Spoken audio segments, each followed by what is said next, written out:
ગુજરાતમાં બાળ અત્યાચારની ઘટનાઓમાં વધારો થતાં રાજ્યમાં બાળકોની સુરક્ષાને લઈને ગંભીર સવાલો ઊભા થઈ રહ્યા છે. કચ્છમાં બાળ અત્યાચારના વધતા બનાવો સભ્ય સમાજ માટે લાલ બત્તી સમાન બની ગયા છે. કારણ કે જિલ્લામાં છેલ્લા 15 દિવસમાં 6 બનાવો પોલીસ ચોપડે નોંધાયા છે, જેનાથી હાલ કચ્છના નાગરિકોમાં ભારે રોષ જોવા મળી રહ્યો છે. હવે વિગતે વાત કરીએ કચ્છમાં વધતા બાળ અત્યાચારની અને પોલીસની નિષ્ક્રિયતાની આ અહેવાલમાં. નમસ્કાર, હું ચિરાગ વર્ષાબેન. આપ જોઈ રહ્યા છો સ્વમાન. ગુજરાત હાલ બાળ અત્યાચારોમાં વધતી ઘટનામાં પ્રગતિ કરી રહ્યું છે. ગુજરાત મોડલની સુફિયાણી વાતો વચ્ચે કચ્છમાં બાળ અત્યાચારની ઘટનાઓ રાજ્યની હાલતની ચાડી ખાઈ રહી છે. કારણ કે કચ્છમાં બાળ અત્યાચારની ઘટનાઓ અટકવાનું નામ નથી લઈ રહી. તેવામાં કચ્છમાં છેલ્લા 15 દિવસમાં 6 બનાવો પોલીસ ચોપડે નોંધાતા કચ્છના નાગરિકોમાં ભય અને રોષની લાગણી પ્રસરી ગઈ છે. કચ્છમાં સગીરાઓના અપહરણ અને દુષ્કર્મની વધતી ઘટનાઓથી ખળભળાટ મચ્યો છે. કચ્છના રાપર, ભુજ, મુન્દ્રા, માંડવી અને નખત્રાણામાં બાળ અત્યાચારના બનાવો નોંધાયા છે. એમાં બાળ અત્યાચારને અટકાવવા અપરાધીઓ સામે પોલીસ કડક કાર્યવાહી કરે તે ખૂબ જ જરૂરી બની ગયું છે. એક કિસ્સામાં રાપરમાં માનસિક અસ્થિર સગીર વયની કિશોરી સાથે શિવા કોડી નામના નરાધમે દુષ્કર્મ આચર્યું હતું. ત્યારબાદ રાપર પોલીસે આરોપીને રાઉન્ડઅપ કરી ગણતરીના દિવસોમાં કોર્ટમાં ચાર્જશીટ દાખલ કરી કડક કાર્યવાહી હાથ ધરી છે.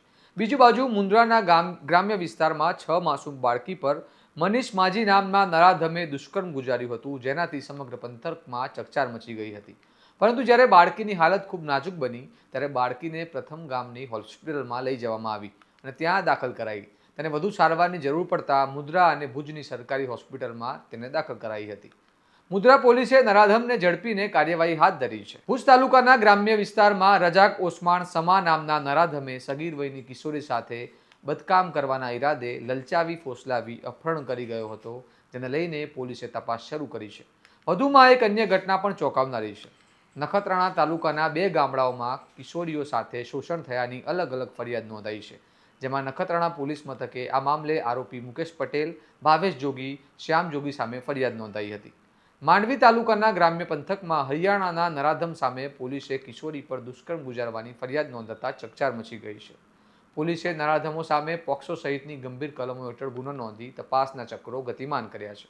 આ ઘટનાઓ રાજ્યના વિવિધ જિલ્લાઓમાં નહીં પરંતુ ફક્ત એક જિલ્લા કચ્છમાં જ બની છે, જે જોઈને સમજાય છે કે કચ્છમાં કાયદો અને વ્યવસ્થાનો ડર કોઈને રહ્યો જ નથી.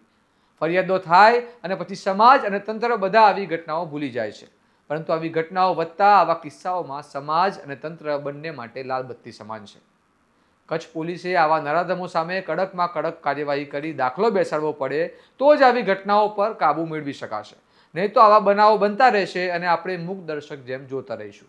તમારું આ બધા મામલે શું મંતવ્ય છે તમને કમેન્ટ કરીને જણાવો. આવા વિગતવાર અહેવાલો માટે સોમાનની ચેનલને લાઇક કરો, આ વિડીયોને શેર કરો અને ચેનલને સબસ્ક્રાઇબ કરવાનું ભૂલતા નહીં. નમસ્કાર.